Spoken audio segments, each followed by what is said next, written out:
Welcome on my channel. आज आपको हम घात समुच्चय की परिभाषा बताएंगे। Definition of power set. किसी समुच्चय ए के, ध्यान सुनिए, किसी समुच्चय ए के, ए कोई सेट है और आप जानते हैं सेट को जो है कैपिटल लेटर से डिनोट करते हैं। आपको प्रीवियस वीडियो में बताया गया था कि सेट को हम कैपिटल लेटर से डिनोट करते हैं और उसके एलिमेंट को स्मॉल लेटर, छोटे अक्षरों से प्रदर्शित करते हैं। आइए आपको घात समुच्चय की परिभाषा बताते हैं। Definition of power set. किसी समुच्चय ए के सभी उप समुच्चयों के समुच्चय को हम घात समुच्चय कहते हैं।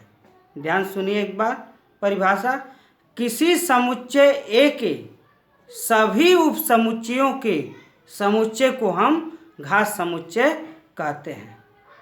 इसको हम प्रतीकात्मक रूप में लिखते हैं। PA इज इक्वल टू, यह जो है कि यह घात समुच्चय को बताता है, यह P जो है पावर है। तो PA is equal to curly bracket में मझले कोष्टक में यक्स इज सच दैट, देखिए यहाँ पर यक्स खुद एक सेट है। यहाँ पर रिमार्क लिखा गया है घात समुच्चय का प्रत्येक अवयव एक समुच्चय होता है। यह रिमार्क है, घात समुच्चय का प्रत्येक अवयव क्या होता है? एक समुच्चय होता है। यह याद रखिएगा। तो PA is equal to curly bracket में मझले कोष्टक में x is such that, X ऐसा है कि, X is subset of A, X जो है ए का क्या है? उप समुच्चय है। यहाँ पर यक्स जो है खुद एक सेट है।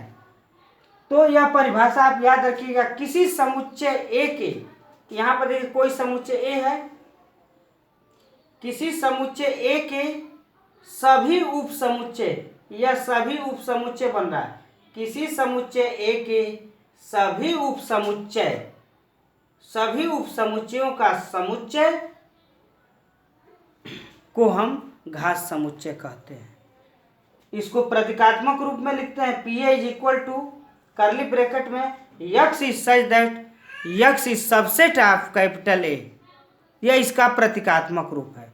यह रिमार्क में याद रखिएगा, घात समुच्चय का प्रत्येक अवयव एक समुच्चय होता है। घात समुच्चय का प्रत्येक अवयव एक समुच्चय होता है। आइए इस पर एक एग्जाम्पल लेते हैं।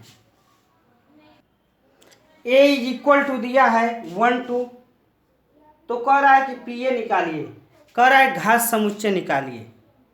तो हम क्या करेंगे? इसके उप समुच्चय बनाएंगे। A के कितने उप समुच्चय बनेंगे?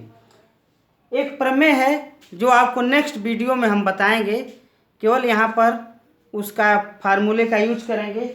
यदि किसी समुच्चय में अवयवों की संख्या n है तो उप समुच्चयों की संख्या होती है, उप समुच्चयों की संख्या 2 टू द पावर n होती है। उप समुच्चयों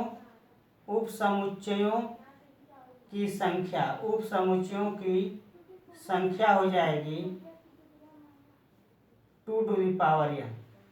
यह याद रखिए, यदि किसी सेट में, किसी समुच्चय में अवयवों की संख्या n हो तो उप समुच्चयों की संख्या होती है 2 टू द पावर n।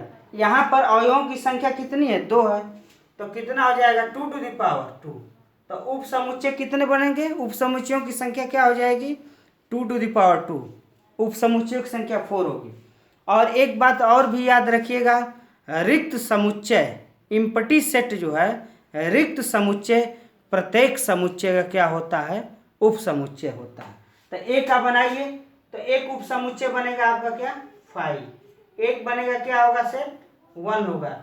देखिए सेट को लिखने के लिए कर्ली ब्रैकेट लगाना पड़ेगा। एक बनेगा आपका क्या बनेगा? 2 बनेगा। एक बनेगा आपका क्या बनेगा? 1 2 बनेगा।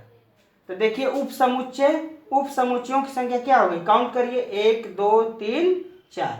तो यहाँ पे देखिए लिखा गया उप समुच्चयों की संख्या क्या है? 2 टू द पावर n। तो n की जगह पर काउंटिंग करेंगे तो 2 हो जाएगा। अगर यही 1 2 3 लिखते तो 2 टू द पावर 3 हो जाता। तो 2 टू द पावर 3 का मतलब 2 का 3 बार गुणा, तो 8 हो जाता। उप समुच्चयों की संख्या क्या होती? 8 होती है, लेकिन यहाँ 2 है तो देखिए काउंट करिए 1 2 3 4। अब कह रहा है घात समुच्चय निकालिए, तो यहाँ पर पीए लिख दीजिए, पीए, यहाँ पर पीए आप लिख देंगे और एक कर्ली ब्रैकेट क्या करेंगे, लगा देंगे। यही जो है कि आपका क्या हो जाएगा, आंसर हो जाएगा, यही आपका उत्तर हो जाएगा। तो देखिए परिभाषा क्या है, किसी समुच्चय ए के सभी उप समुच्चय, तो ए के सभी उप समुच्चय क्या था, 5 था, 1 था कर्ली ब्रैकेट में, कर्ली ब्रैकेट में 2 था, कर्ली ब्रैकेट में 1 2 था।